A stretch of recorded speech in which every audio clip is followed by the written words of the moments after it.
পাটায় পিষে গাজরের হালুয়া কিভাবে বানালাম, আর ছেলের জন্য তো বানাতেই হতো আমাকে, আর ছেলে খেতে চেয়েছে আর বানিয়ে দিব না, এটা কি করে হয় বলেন তো। তাই পাটায় পিষে গাজরের হালুয়া বানিয়ে ফেললাম। কি করে বানালাম সেই সব নিয়েই থাকছে আজকের ভিডিও। হ্যালো এভরিওয়ান, আসসালামু আলাইকুম। সবার কি অবস্থা? হঠাৎ করে আমার ছেলে বায়না ধরেছে গাজরের হালুয়া খাবে। আমি তো শুনে অবাক, কি করে বানিয়ে দিব এটা নিয়ে খুব দুশ্চিন্তায় থাকলাম, কারণ আমি কখনো এর আগে গাজরের হালুয়া বানাইনি আর কখনো খাইও নি, কেমন হয় সেটাও জানি না। তো আমাকে হাত জোর করে বলছিল, প্লিজ আম্মু একটু চেষ্টা করো। তারপরে ফ্রিজ থেকে গাজর বের করে নিলাম। ছেলের জন্য মাকে সবকিছু পারতে হয়, না পারা জিনিসও শিখে ফেলতে হয়। তারপরে গাজরগুলো সুন্দর করে পরিষ্কার করে ধুয়ে চাকা চাকা করে কেটে নিয়েছিলাম। এগুলো আগে সিদ্ধ দিব, আর এগুলো আমি সবগুলো দেখেছিলাম ইউটিউব থেকে। ইউটিউবের ভিডিও দেখে যদিও বা আবার তৈরি করি ততটা ভালো হয় না। তো খুবই এক্সাইটেড ছিলাম যে কেমন হবে, আদৌ খাওয়া যাবে নাকি নষ্ট হবে, এটা নিয়ে আর কি খুবই ভাবছিলাম। তো দেখেন পানির বলক চলে এসেছে, সিদ্ধ হয়ে গেছে। গরিবের সংসার, ব্লেন্ডার নাই তো কি করব, পাটায় পিষে গাজর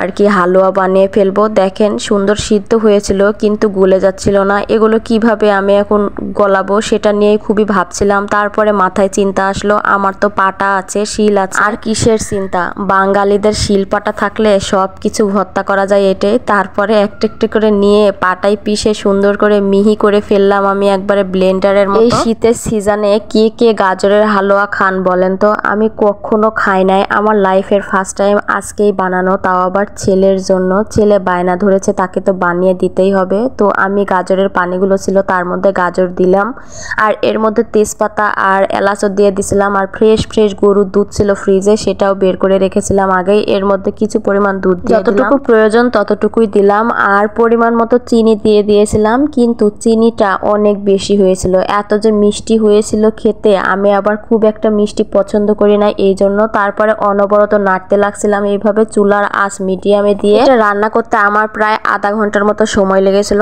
নাড়তে নাড়তে। তারপরে দেখি যে অলরেডি সুন্দর হয়ে গেছে আর একটা সুন্দর ঘ্রাণ বের হয়েছিল। তারপরে নিয়েই তো বেলকনির বারান্দায় চলে আসলাম, আর জিসানকে দিলাম যে তোমার জন্য গাজরের হালুয়া রেডি। আমার ছেলে তো দেখে ভীষণ খুশি হয়েছিল। সে আমাকে কি বলছিল জানেন? বলছিল, আমি ভাবছিলাম খেতে মনে হয় তিতা হবে, কিন্তু অনেক মিষ্টি আর অনেক ভালো লাগছে খেতে। এত ভালো লাগছে আম্মু, আগে কখনো খাই নাই তো।